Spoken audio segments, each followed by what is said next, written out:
Bonjour, donc je m'appelle Alain Libartowski, je suis médecin, je travaille à l'Institut Curie à Paris et je vais vous parler d'une application qui a été développée par la société Sivan, une société franco-israélienne, sur une idée initiale, originale d'un médecin du Mans, radiothérapeute, Fabrice Denis, idée qui est déjà née il y a de nombreuses années et aujourd'hui qui commence à être utilisée.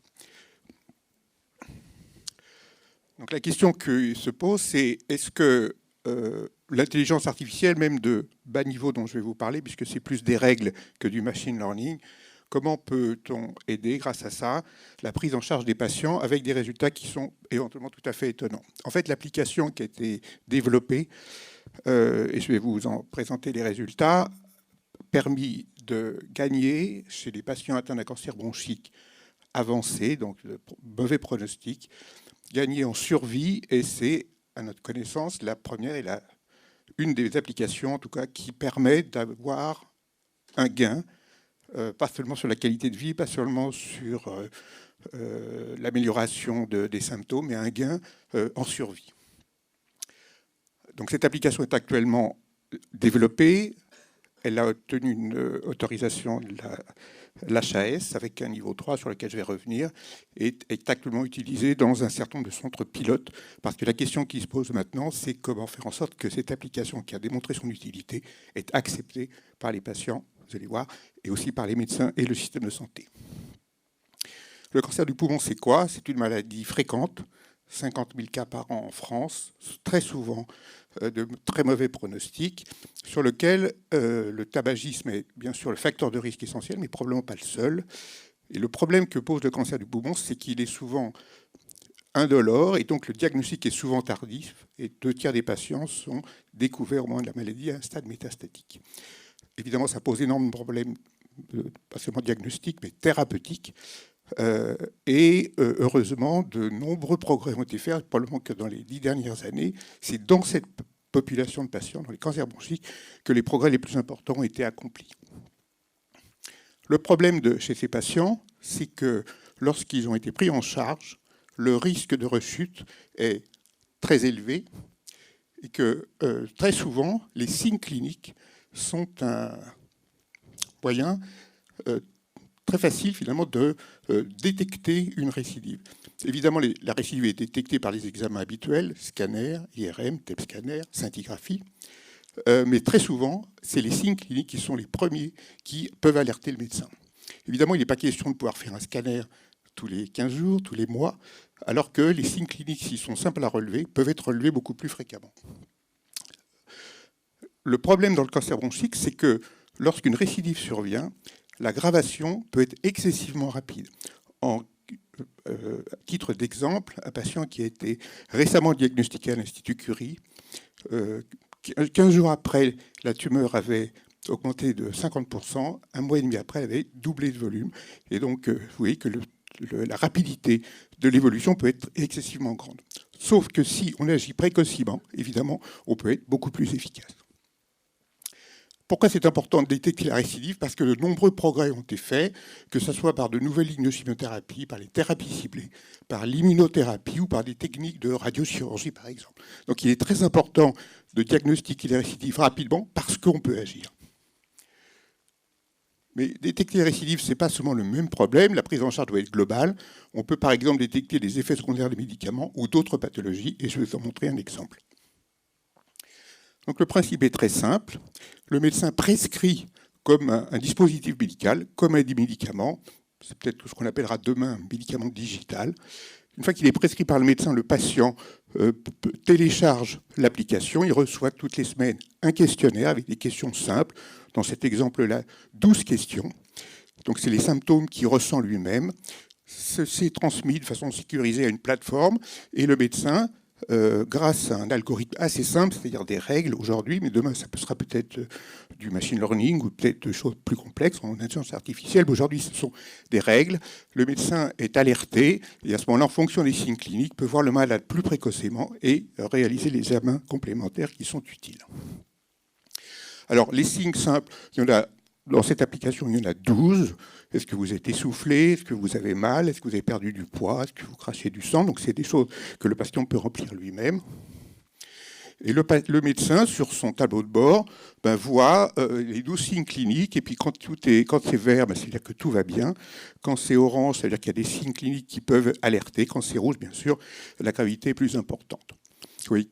Alors, à titre d'exemple, donc c'est des diapositives qui m'ont été fournies par Fabrice, qui a eu l'idée au départ de cette application. Vous voyez que ce patient a perdu un petit peu de poids, 2 à 3 kilos, et puis il y a une douleur qui est apparue, il a été convoqué, et en fait, on met en évidence sur ce TEP scanner l'image qui fixe une métastase du sacrum qui a pu être pris en charge rapidement par radiothérapie. Autre exemple, le patient commence à être essoufflé. C'était inhabituel. C'est un patient qui a eu d'un côté une pneumonectomie du côté gauche. Et vous voyez, la flèche montre qu'en fait, il existe une thrombose de l'artère pulmonaire, donc une embolie pulmonaire. Et donc, bien sûr, une prise en charge est absolument indispensable de façon rapide. Donc là, ce n'est pas une complication de la maladie, c'est une complication autre qui n'a pas de rapport avec le cancer, mais évidemment, le risque est très important. Autre exemple, ce patient voit une modification de sa voix apparaître, ce qu'on appelle une dysphonie. Et vous voyez que donc, entre le scanner du haut et le scanner du bas, la flèche rouge montre qu'apparaît un ganglion au niveau sous-aortique. Ce ganglion comprime le nerf récurrent, c'est ça qui fait que la voix a été modifiée. Et donc simplement le signe comme quoi la voix a été modifiée permet de faire le diagnostic de récidive ganglionnaire médiastinale, et là aussi pour une prise en charge plus précoce. Donc vous voyez, des signes cliniques très simples, remplis par le patient lui-même, peuvent alerter le médecin et aboutir à des examens complémentaires. Ce qu'il faut bien comprendre, et ça, je crois que c'est peut-être le message le plus important, c'est qu'entre l'idée de l'étude et la mise à disposition par le patient, il s'est passé 7 ou 8 années.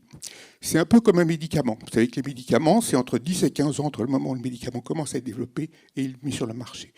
Et les systèmes, les outils qui sont mis en place éventuellement grâce à l'intelligence artificielle, qui entre la preuve du concept, c'est-à-dire tester d'abord l'algorithme, comparer à une population historique pour vérifier qu'il y a un gain, un essai phase 3 qui consiste à randomiser deux populations, une population qui va bénéficier de l'application et une population contrôle, ce qu'on appelle un essai randomisé, multicentrique, et puis l'étude en vie réelle qui a lieu aujourd'hui, qui est en cours, il s'est passé plus de 7 ans, 8 ans. Tout ça pour dire que les idées, et il y en a de nombreuses qui sont mises en place au niveau de ce congrès, entre le moment où l'idée apparaît et le moment où on va faire la preuve de son efficacité et de son intérêt clinique, il peut se passer de nombreuses années, ce qui évidemment peut poser des problèmes économiques pour les sociétés qui mettent en place ces nouveaux concepts. Très vite, ça consistait en quoi l'étude randomisée. Donc l'HAS propose pour tout stade un scanner tous les 6 mois. En fait, les cliniciens très souvent font un scanner tous les 3 mois. Et donc le bras contrôle que vous voyez en haut, dans les stades peu avancés, le scanner avait lieu tous les 6 mois. Dans les stades un peu plus graves, il avait lieu tous les 3 mois. Et dans le bras sentinelle, le scanner avait lieu tous les 3 mois ou tous les 6 mois, donc beaucoup moins fréquemment. Mais par contre, les patients étaient convoqués avec un scanner quand apparaissaient des signes cliniques. Et les résultats apparaissent sur ces courbes de survie. Donc le gain est près de 20% à 2 ans, donc une augmentation de la survie de 7 mois. À titre d'exemple, c'est les mêmes résultats qu'on observe avec des traitements totalement innovants comme l'immunothérapie. Donc vous voyez qu'une application dont le coût marginal est très faible a le même gain en survie que des médicaments parfois très coûteux. Quand je dis coûteux, c'est entre 5 et 6 000 euros par mois. Alors, ce n'est pas moi qui suis à l'origine de cette application. Donc maintenant, je l'utilise en tant que médecin. Mais l'impression que j'en ai de façon très forte, c'est que pour moi, qui a eu beaucoup d'innovations, les innovations de rupture, c'est rare. Dans le cancer du poumon, il y a eu les thérapies ciblées, il y a l'immunothérapie. Je crois que c'est une innovation de rupture. C'est-à-dire que je pense que c'est quelque chose qu'on n'utilisait pas dans les années précédentes et qui va transformer notre façon de concevoir la prise en charge des patients. Première chose qui est fondamentale, c'est les patients acceptent-ils ce type d'application? Mais la réponse est claire, c'est oui. Il y a une très bonne acceptabilité par les patients. Et je dirais pour 2 raisons. La première, c'est que c'est très simple. Et la deuxième, c'est que le patient se sent un lien, certes numérique, mais un lien avec l'équipe de soins. Et ça, c'est fondamental. Pour les patients, c'est rassurant. Pour les médecins, j'ai mis que 2 croix. Parce qu'évidemment, quand on laisse un patient pendant 3 mois sans surveillance, on sait bien qu'il y a un risque, quand on va le revoir, il y a un risque d'évolution de la maladie. Pour autant, pour nous, c'est une nouvelle approche de la médecine dans laquelle le patient n'est pas présent et on communique finalement par un outil qui est finalement Internet. Pour l'hôpital, c'est compliqué parce qu'il faut mettre en place une nouvelle organisation. Et la question qui se pose, c'est quel modèle économique trouver pour cette nouvelle organisation, dans la mesure où le patient est à l'extérieur. Vous savez que l'hôpital n'est rémunéré que si les patients est présent. Et pour les autorités de santé, c'est un gros point d'interrogation. Parce que certes, elle a compris l'intérêt en termes d'amélioration du service médical rendu, qui est un bon niveau, niveau 3. Et la question maintenant, c'est comment le faire entrer dans le système de santé. Et les discussions sont en cours, pas plus tard qu'hier, au comité des prix. Alors une fois qu'on a... Donc c'est un exemple, mais en fait, il y a beaucoup de situations dans lesquelles ce type d'application peut avoir un intérêt. Je vais citer les lymphomes dans lesquels un décès est en cours, le cancer du sang dans lequel un décès est en train d'être construit, et puis le cancer du pancréas qui nous intéresse. Pourquoi ? Parce que c'est assez proche en termes de gravité du cancer du poumon.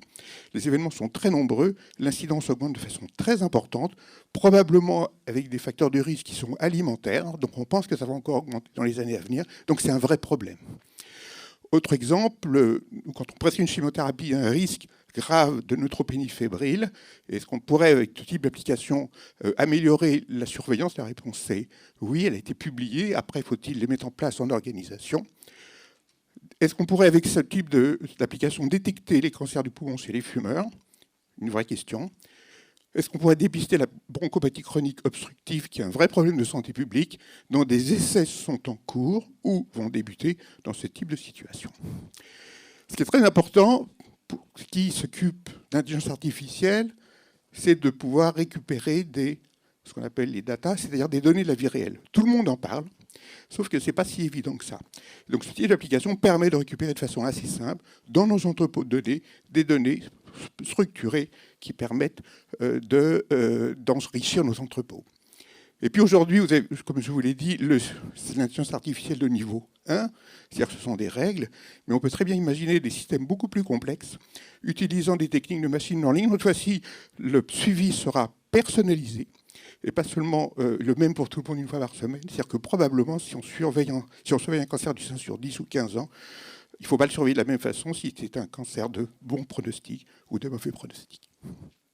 Et bien sûr, la grosse question, c'est qu'il existe de multiples applications. Il va exister de multiples applications. Et en gros, comment le système de santé et puis le patient va se débrouiller avec et puis les médecins avec ces multiples applications. Tout ça pour vous dire que oui, l'intelligence artificielle, oui, la e-santé peut transformer la prise en charge de la médecine. Je pense qu'on n'en est qu'au début, c'est une rupture. Mais avant de démontrer l'efficacité, il faut de nombreuses années, comme les médicaments. Je vous remercie.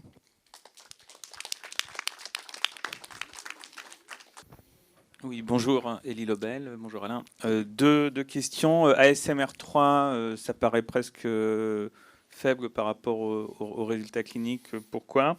Et d'un point de vue investisseur, qu'est-ce qui permet de protéger la propriété intellectuelle ? Parce que là, on est sur de l'algorithmie relativement simple, entre guillemets, par rapport à ce qui peut se faire. Et donc, vu de l'investisseur, qu'est-ce qui assure qu'il n'y a pas un MeToo qui apparaît demain ?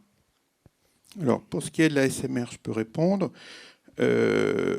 Même pour l'HAS, c'est une rupture. Donc, ça veut dire qu'il a fallu concevoir d'autres façons d'accepter ce type de médicaments. Ça a failli être un ASMR2, c'était un ASMR3, 2 fois après, je crois, mais ils n'avaient pas le droit de donner en fait, les résultats normalement.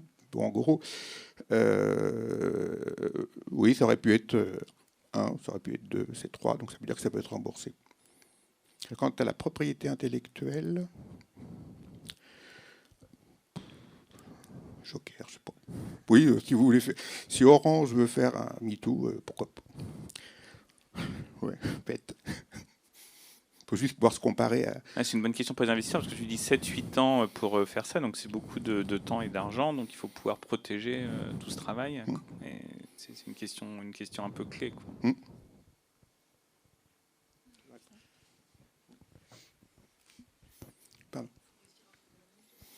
Oui, il faut être, mais en fait, maintenant, bon, finalement, on peut faire la même chose, mais l'objectif, maintenant, c'est de trouver que ça fait mieux que cette application. Donc, il faut se comparer avec cette application, parce que l'intérêt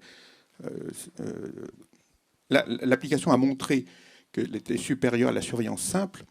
Il faudrait pouvoir montrer, c'est comme les médicaments, que c'est au moins équivalent à cette application, voire supérieur. Je crois, moi, mais bon, je ne suis pas tellement un spécialiste de la propriété intellectuelle. Mais si Orange veut se lancer, pas de problème. Mais prenez un autre sujet. J'ai une question au niveau de l'hôpital. Comment ça se passe? Donc, de façon hebdo, le patient rentre les données. Les résultats sont adressés en temps réel au service hospitalier. Comment ça se passe après? C'est-à-dire, à partir de quel moment le médecin ou son équipe va décider de recevoir le patient? Parce qu'on sait bien que dans les services, tout le monde est aussi embolisé, que voilà, le temps disponible est assez faible. Donc concrètement, comment ça se passe? À partir de quel moment un rendez-vous est déclenché? Voilà, c'est un peu la phase opérationnelle post... C'est le problème. C'est-à-dire que quand vous êtes médecin seul dans une clinique et vous avez un nombre de patients limité, c'est pas très compliqué de le gérer. Quand vous êtes dans un grand centre hospitalier où il y a beaucoup de médecins et beaucoup de patients, nous on suit 500 nouveaux patients par an, c'est pas aussi simple. Donc comment ça se passe? Bon, le plus souvent, le patient n'a pas de symptômes, donc il n'y a pas d'alerte quand tout est vert. Dès qu'il y a un signe clinique pour lequel l'algorithme a dit qu'il pouvait y avoir un problème, à ce moment-là, ça crée une alerte. L'alerte arrive dans le bureau en premier, mais ça c'est un paramétrage que décide l'hôpital, du médecin responsable de ce patient. S'il ne répond pas, ça arrive alors chez nous sur une infirmière de coordination. Parce que quand vous avez beaucoup de patients et que le patient et le médecin n'est pas là, évidemment si vous ne répondez pas à l'alerte, ça ne peut pas fonctionner. En sachant que si le patient n'a pas été contacté, si on n'a pas fait la fin de l'alerte, le patient reçoit un mail comme quoi il doit contacter l'hôpital. Donc c'est un des problèmes, c'est de mettre en place une organisation. Et vous avez raison, c'est un des sujets majeurs. Et c'est en fait le but de l'étude en vie réelle. C'est-à-dire que maintenant que l'étude a démontré un intérêt clinique, comment ça se passe en termes organisationnels dans des hôpitaux très différents. C'est pour ça que l'étude en vie réelle se passe au niveau d'une dizaine d'hôpitaux. Parce que c'est une des questions importantes. Vous avez raison.